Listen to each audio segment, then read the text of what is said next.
Morte. Todos nós já perdemos alguém chegado, um familiar ou um amigo. E não há dor maior na vida do que a separação entre entes queridos por causa da morte. Estamos na metade deste programa e ainda existem muitas outras verdades que precisam ser descobertas.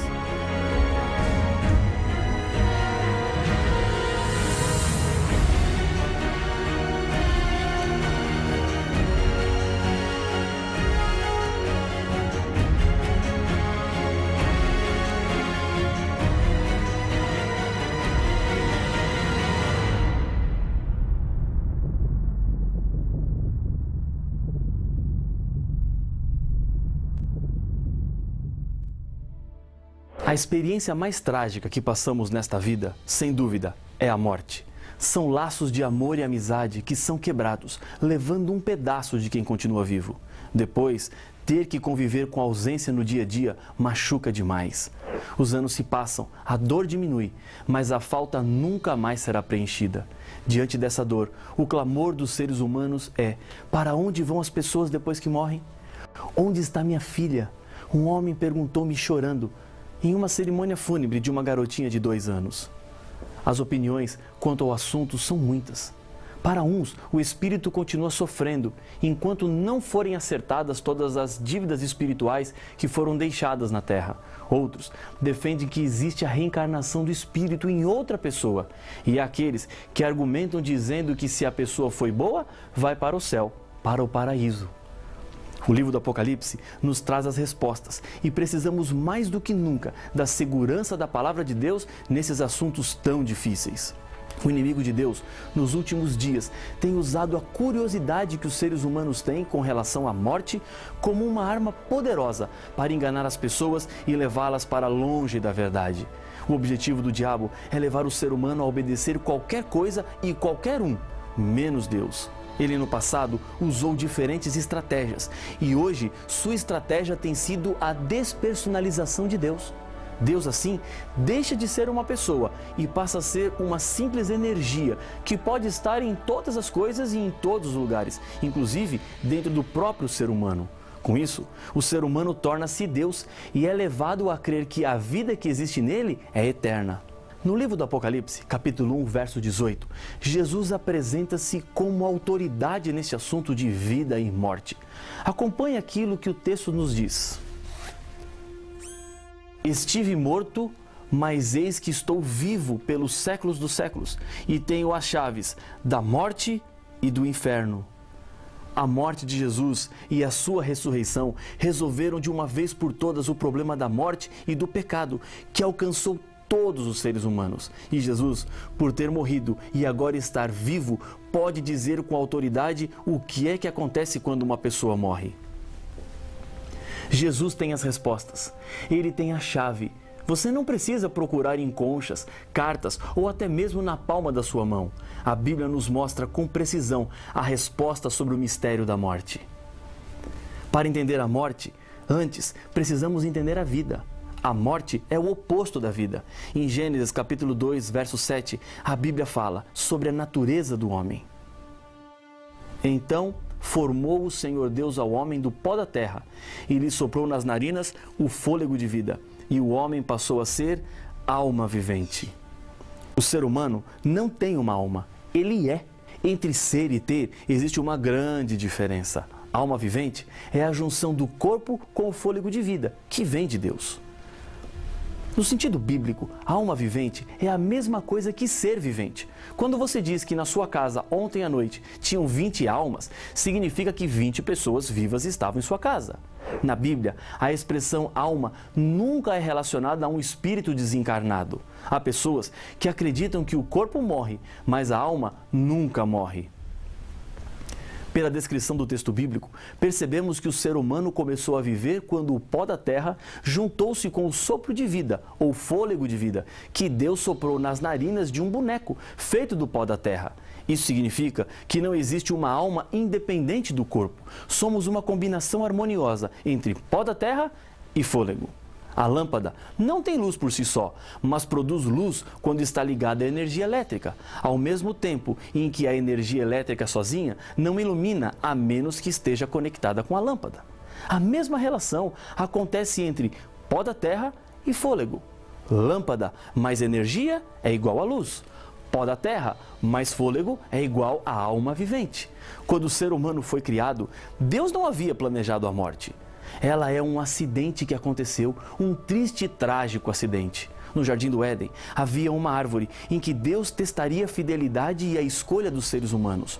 Logo após ter criado os seres humanos, Deus advertiu. E o Senhor Deus ordenou ao homem: coma livremente de qualquer árvore do jardim, mas não coma da árvore do conhecimento do bem e do mal, porque no dia em que dela comer, certamente você morrerá. Gênesis capítulo 2, versos 16 e 17. Para que os seres humanos continuassem vivos, havia uma condição a cumprir: deveriam permanecer obedientes. O diabo é o sedutor de todo o mundo. Ele inventou uma mentira para Eva quando ela se aproximou da árvore e começou a conversar com ele. Aqui está um grande perigo, um sinal de alerta. Com o diabo não se conversa, ele é mentiroso e perigoso. Ele disse a Eva: Deus disse que se você comer desse fruto você vai morrer? Eu te garanto, Eva, disse o inimigo, é certo que você não vai morrer. Podemos ser tentados a pensar: como é que Eva foi cair numa mentira dessas e trocar uma vida perfeita e eterna pela morte e as tragédias que temos que conviver hoje? O grande problema é que não foi apenas Eva, e nem depois Adão. Nós também fazemos a mesma escolha. Isso mesmo, você e eu. Hoje, continuamos fazendo a mesma troca. Arruína-se a família por causa de 5 minutos de prazer. Não valorizamos o que temos até perdermos tudo. Escolhemos poder, prestígio, prazer, em vez de escolhermos Deus. Muito tempo se passou desde o pecado de Eva e, infelizmente, continuamos caindo na mesma armadilha. O diabo tem como sua principal motivação fazer o ser humano sofrer. Deus sofre quando você sofre. Deus chora quando você chora. Talvez, enquanto você está estudando essa série do Apocalipse, seu coração está batendo apertado por causa da morte de alguém. Amigo, amiga, saiba de uma coisa: Deus não é o causador da morte. Ele é a vida. Mas quando nos afastamos da vida, a morte passou a ser um terrível inimigo da nossa felicidade. A morte é a consequência do pecado. Ezequiel, capítulo 18, verso 4, diz que: eis que todas as almas são minhas, como a alma do Pai, também a alma do Filho é minha.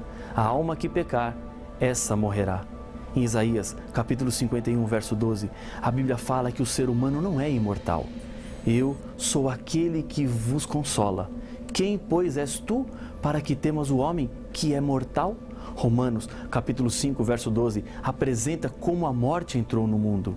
Portanto, assim como por um só homem entrou o pecado no mundo, e pelo pecado a morte, assim também a morte passou a todos os homens, porque todos pecaram.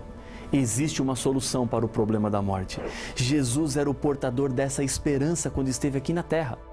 Um dia, Lázaro, amigo de Jesus, estava enfermo, e as suas 2 irmãs enviaram mensageiros a Jesus falando da situação difícil que Lázaro estava enfrentando. Quando Jesus chega à cidade de Betânia, onde morava Lázaro e sua família, sua irmã Marta correu ao seu encontro para lhe dar a notícia do falecimento. No Evangelho de João, capítulo 11, na história da ressurreição de Lázaro, Jesus explica o que é a morte. Acompanhe a leitura dos versos 11 a 14. Isto dizia, e depois lhes acrescentou: nosso amigo Lázaro adormeceu, mas vou para despertá-lo.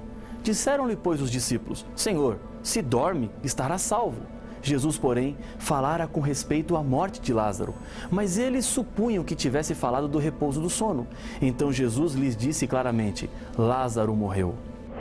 A palavra adormeceu expressa inconsciência, o que é confirmado em outros textos bíblicos, como por exemplo em Eclesiastes capítulo 9, versos 5 e 6. Porque os vivos sabem que hão de morrer, mas os mortos não sabem coisa nenhuma, nem tampouco terão eles recompensa, porque a sua memória jaz no esquecimento.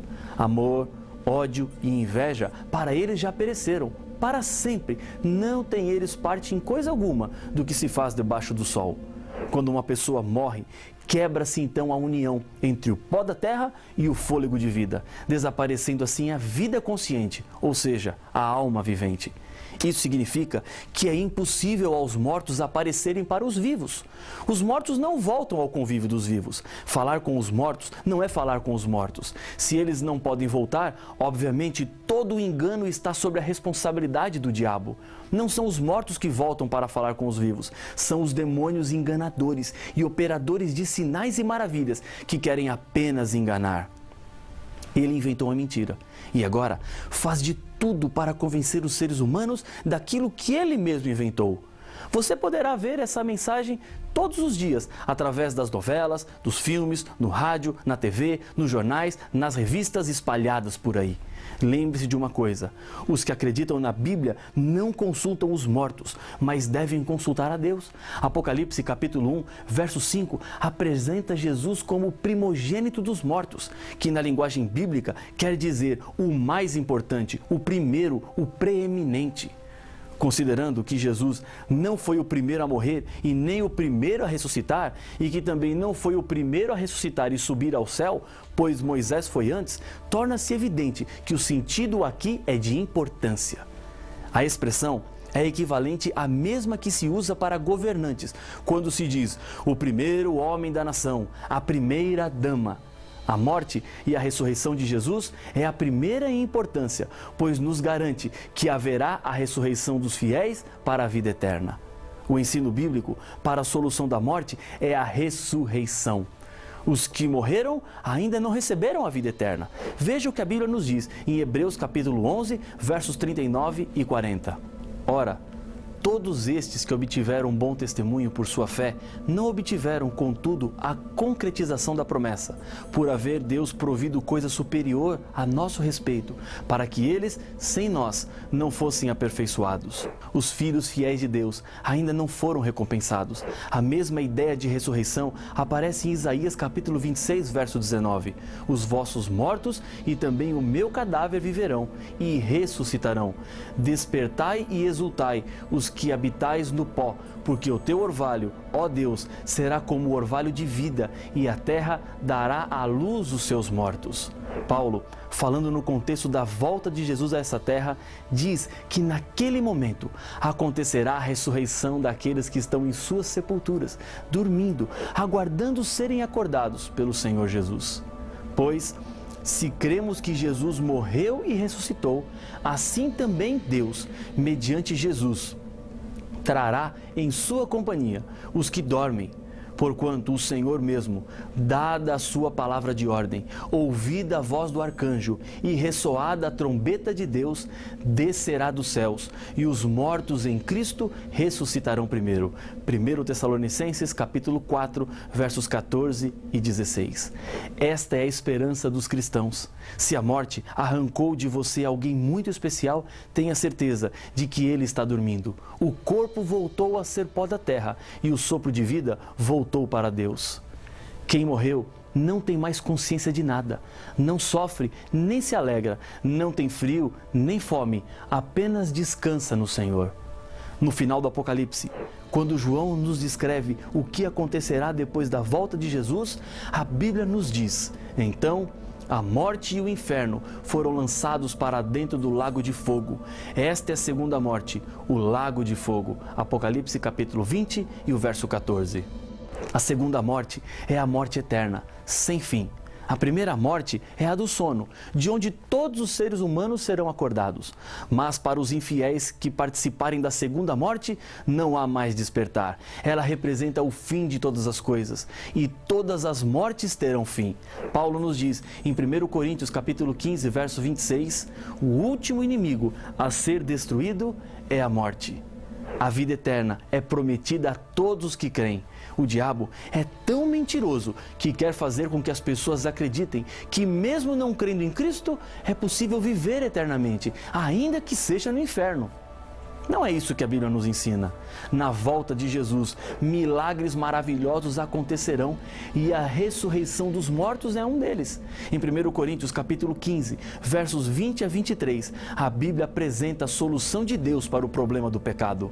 Mas, de fato, Cristo ressuscitou dentre os mortos, sendo Ele as primícias dos que dormem.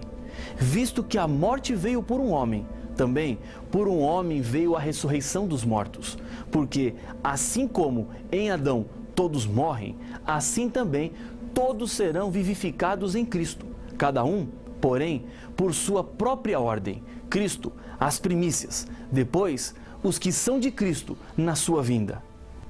Neste dia, o choro se transformará em sorriso. Mães que perderam seus filhos poderão abraçá-los novamente. Filhos reencontrarão seus pais. Maridos se encontrarão com suas esposas e esposas com os seus maridos. Os órfãos e abandonados terão para sempre uma família. Deus dará ao ser humano tudo aquilo que Ele quis que o ser humano sempre tivesse. Em Apocalipse, capítulo 21, verso 4, a Bíblia nos diz: "E lhes enxugará dos olhos toda lágrima, e a morte já não existirá. Já não haverá luto, nem pranto, nem dor, porque as primeiras coisas passaram." Todos os que aceitarem a Jesus como Senhor da sua vida e reconhecerem que Ele nos salvou e assim decidem viver de acordo com a vontade de Deus e morrerem nessa vida, verão se cumprir a poderosa promessa da ressurreição. Essa é a grande esperança, essa é a grande certeza. Está você triste por causa da morte de alguém que foi especial e importante para você? Prepare-se, o Senhor Jesus voltará logo. Guarde em seu coração as boas lembranças apenas e não se esqueça que a morte é apenas um sono. Diante dos seus olhos estão as verdades de Deus para as grandes questões deste mundo. Neste momento, uma decisão precisa ser tomada. Não há como ficar indiferente ou mesmo em cima de um muro, sem saber qual lado descer. Escolha ficar ao lado da verdade. Deus tem aberto diante dos seus olhos o plano que Ele tem para este mundo mau. A morte não é o final de tudo. Ainda existe esperança. E porque existe essa esperança, eu quero nesse momento lhe convidar a orar comigo. Pai de amor, entendemos na Tua palavra que existe uma solução para o problema da morte, a ressurreição. E é com essa esperança que eu entrego a vida de cada filho Teu nas Tuas mãos. Nós confiamos e acreditamos na Tua volta e sabemos que em breve a morte não mais existirá. Fica conosco, oramos em nome de Jesus. Amém.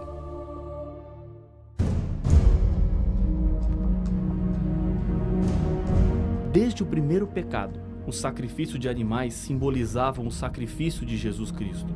O santuário aponta para a realidade do pecado, a graça de Deus.